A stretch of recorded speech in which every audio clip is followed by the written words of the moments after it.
Hola amigos, ¿qué tal? ¿Cómo están ustedes? Tengan todos un excelente comienzo de semana. Buen lunes, listos para llevarles esta nueva entrega de Un Mundo de Economía por aquí, por su televisora del Táchira. Buen lunes, Fidel, ¿cómo estás? Bienvenido. Bien, gracias a Dios, Darcy. Bienvenidos amigos, esperamos hayan tenido un buen fin de semana dentro de las posibilidades. Bienvenidos a este inicio de semana, les deseamos toda la productividad y felicidad posibles, ciertamente. Y hoy, como acostumbramos los lunes, traemos para ustedes la noticia más importante de la semana. Estados Unidos, como país, como gobierno, evalúa todas las posibilidades para evitar que Venezuela pierda a Citgo, la empresa petrolera norteamericana propiedad de PDVSA. Exactamente, en efecto es así, porque Citgo es una subsidiaria estadounidense de la petrolera venezolana PDVSA, ya lo dijo Fidel. Hoy lunes, 28 de octubre, vence el pago de 913 millones de dólares correspondientes al bono PDVSA 2020, cuya garantía se corresponde al 50,1% de las acciones que tiene Venezuela en Citgo, principal activo con la que cuenta la oposición conformado por el presidente de la Asamblea Nacional, como es Juan Guaidó, encabezada por él. La subsecretaria del Departamento de Estado, como es Carly Filippetti, dijo que Washington sigue muy de cerca estas negociaciones, las conversaciones que mantiene el equipo del asambleísta Juan Guaidó y todos sus demás miembros que lo acompañan en su equipo de trabajo para ver y para luchar con tal de que Venezuela no pierda a esta importante empresa como es Citgo. Efectivamente, porque en el supuesto negado, esperemos que sea así, que Venezuela perdiera a Citgo, esto representaría un daño no solo patrimonial a la República, sino un daño en condiciones de negocios y en condiciones económicas que sería muy severo a futuro, en consideración particularmente de lo que corresponde o lo que debe pensarse en términos de la recuperación económica de la República a futuro, una vez que se superen ciertos escollos de orden político y por supuesto de orden económico. Lo cierto es que efectivamente, como venía comentando Darcy, en este contexto de la amenaza que hay, digamos, de perder Citgo porque la República no pueda cumplir con condiciones de pago de bonos de deuda establecidos y contratados teniendo como prenda a Citgo. Alejandro Grisanti, quien es director ad hoc de PDVSA, nombrado, por cierto, por el segundo gobierno, digámoslo así, en vigencia, Guaidó, se dijo estar optimista sobre las perspectivas de alcanzar una solución racional que permita a la oposición y en consecuencia al país a conservar su principal activo internacional, que es Citgo. Lo que se está buscando, según Grisanti, por diferentes vías, es lograr una solución negociada. Declaró, por cierto, a los periodistas que en el fondo lo que están buscando es más tiempo para poder, digamos, cuadrar las cosas. El mejor escenario posible sería alcanzar un acuerdo con los propietarios de los bonos para adaptar la capacidad de pago, aseveró el señor Grisanti, porque ciertamente si hoy no se pagan, si entramos en default con esos títulos, esto nos pone, digamos, en alto riesgo, ciertamente. Un reconocido experto como Francisco Monaldi, quien es profesor de la Universidad Rice de Texas, en los Estados Unidos, consideró que el gobierno de Donald Trump, que lidera la campaña internacional, por cierto, contra Maduro, en el poder, entiende las implicaciones negativas de esta licencia tanto para Guaidó como para la propia política de Venezuela y evidentemente para el gobierno Maduro. Entonces estamos en una situación bastante compleja. Por eso es que se está siguiendo muy de cerca estas negociaciones. Al día de hoy esperaremos ya al final de la tarde noticias sobre a qué decisión se llegó, si el gobierno de Estados Unidos suspenda o revoque las sanciones, la licencia general número 5, GL5, que son en sus siglas en inglés, sobre las sanciones, una exención en las sanciones impuestas por el gobierno del presidente Trump a Venezuela y específicamente a PDVSA, para que permita realizar las transacciones realizadas, sobre todo muy convenientes, y que se corresponden con la negociación y el pago a los acreedores del bono PDVSA 2020. Son 913 billones de dólares que hay que desembolsillar. Sí, es mucho dinero. Y conviene recordar que Citgo, muy disminuida en la actualidad respecto a lo que fue, tiene más de 4.500 estaciones de servicio en el territorio, digamos, de la costa atlántica de los Estados Unidos de Norteamérica y 3 refinerías activas. Es así. No es cualquier cosa. Bueno, estaremos muy pendientes y le llevaremos esta información en próximas entregas de Un Mundo de Economía. Ahora vamos a una importante reflexión, porque la reflexión siempre es muy necesaria. Empiezo diciéndoles, como en cada reflexión, que Venezuela consiguió una silla en la mesa de la Comisión de los Derechos Humanos en la Organización de las Naciones Unidas, como se hizo saber el pasado jueves 17 de este mes de octubre. Y desde luego tal hecho trajo las respectivas reacciones, bien de la oposición, bien del oficialismo. Si el oficialismo hubiera sido derrotado en la elección, la respuesta sería lanzar invectivas contra la ONU. Por ejemplo, la ONU hubiera sido llamada mínimamente como un mecanismo más del imperio, tal como se calificó el informe de la señora Michelle Bachelet por las voces oficialistas, muchas de las cuales afirmaron que el imperio le hizo el informe y ella solo se encargó de firmarlo. Mas siendo el resultado de la votación favorable al oficialismo, entonces quienes hablan en contra de la ONU son los opositores. Por ejemplo, Guaidó afirmó, y esto lo recogió La Nación de San Cristóbal, nuestro periódico aquí, el pasado 18 de octubre, diciendo que la ONU se manchó entre comillas, dándole un puesto al gobierno usurpador. Otros hablan de la bofetada al rostro del sufrido pueblo venezolano, olvidándose en su sesgo que lo conseguido fue consecuencia de una elección competida. Y así, lo que aquí en el programa nosotros queremos significar es que la ONU no pasa de ser sino la administración del poder mundial posguerra de las potencias triunfadoras, y ese poder pues en nada se desequilibrará porque un país anti-Estados Unidos acceda al Consejo de Derechos Humanos por 2 años. Es bueno enterarse también de que la ONU, observándola fríamente, no es más que una parte de la fantasía que coloca el poder mundial para que los países sueñen de que hay un organismo multilateral que los une dentro de la propia fantasía.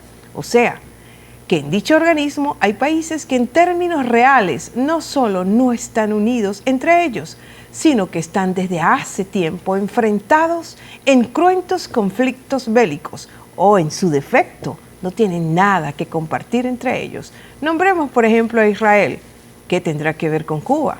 O nombremos a Pakistán, ¿qué tendrá que ver con la India? O también a Bolivia con Chile. Hay muchos casos bochornosos de desunión que no es el momento para citarlos aquí.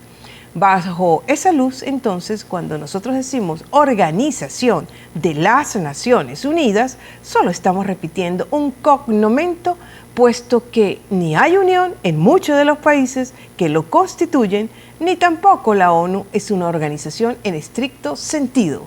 Repetimos, la ONU nada más es la división del poder en la tierra y más nada.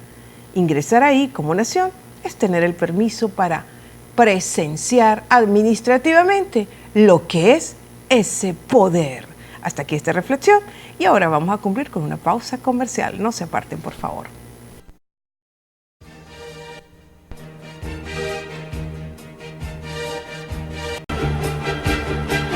Bien, amigos, seguimos con más de Un Mundo de Economía. A continuación, en nuestro segmento del Diccionario Económico y Social, traemos para ustedes como término para analizarlo el siguiente: Producto Interno Neto.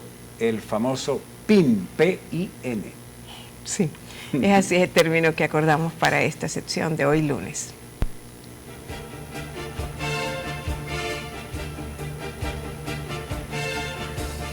Hablamos de Producto Interno Neto. Este concepto, por cierto, concepto económico es muy poco usado en las evaluaciones y en las referencias macroeconómicas, sobre todo cuando se va a hacer cálculo del ingreso nacional de un país, por menos operativo que el Producto Interno Bruto, por contener más exigencias que este. El Producto Interno Neto, que es lo que nos interesa, es lo producido por una sociedad en un año respecto a los bienes y servicios, pero habiéndole restado los bienes y servicios usados para esa producción anual. En pocas palabras, un Producto Interno Neto es posible si se le resta el capital fijo, es decir, las maquinarias, los equipos, las herramientas, etcétera, empleado en los procesos productivos. Mide también el Producto Interno Neto el costo de los factores intervinientes en las producciones, tales como son los salarios, los intereses y el pago de los alquileres. Por otro lado, no incluye los impuestos indirectos a la producción ni tampoco los subsidios.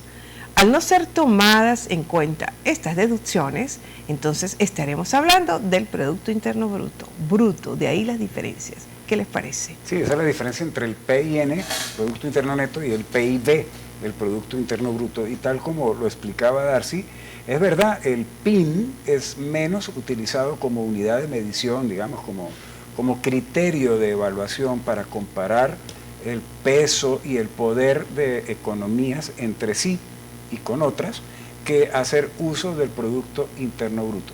La razón es muy simple, porque tú lo estabas apuntando. Es más complejo el cálculo, el manejo y la comprensión del Producto Interno Bruto que el manejo, el cálculo y la comprensión del Producto Interno Bruto.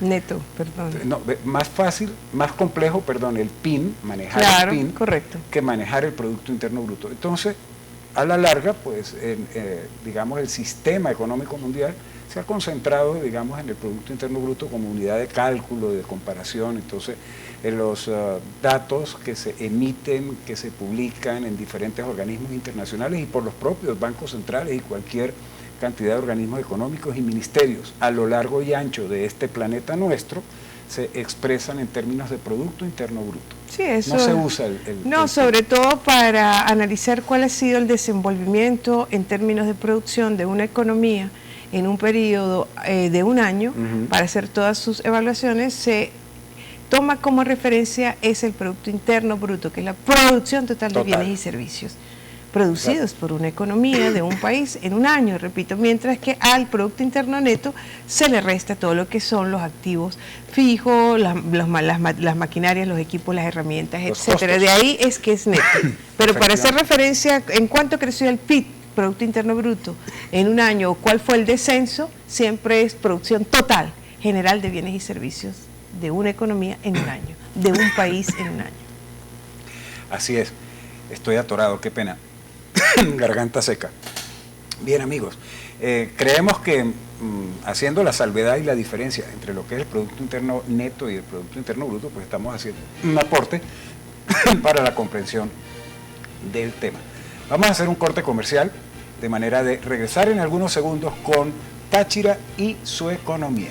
No se retiren, falta algo bien importante. Ya venimos.